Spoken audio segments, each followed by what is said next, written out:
Tonight, the soldier who tackled the suspected gunman during the shooting at Fort Stewart is recalling the moment he intervened. No hesitation. He spoke one-on-one with Zach Wilcox from our sister station in Savannah about what was going through his mind.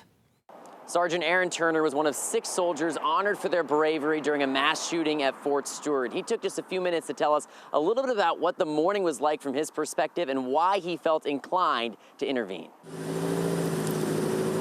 It wasn't anything that was normally out of the norm until, like I said, the incident ended up happening. So Sgt Aaron Turner says he had a weird feeling in his gut that something was off Wednesday morning, but he went about his usual day until he saw one of his teammates, Sergeant Cornelius Radford, walk by him. he had his hood, and then the fact of the sidearm he ended up having on the side of him. Turner's first instinct was to talk to him.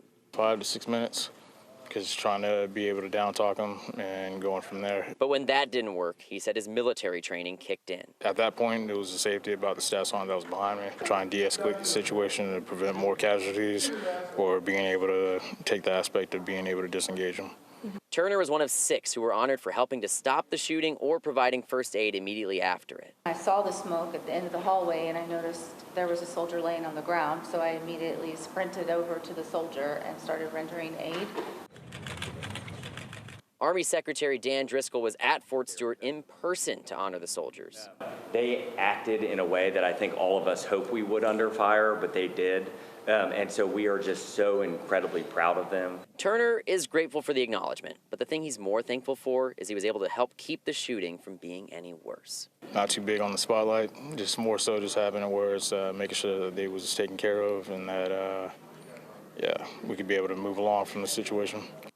Army leaders said they're still processing the scene on the base. They do have Sergeant Cornelius Radford, the suspected shooter, in custody. They're working their way through the military justice process at this point, and they will likely be transferring him to a military detention facility. At Fort Stewart, Zach Wilcox.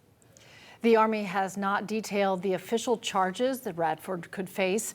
2 soldiers are still in the hospital this evening. The Army says one will have a long recovery, but all will be fine.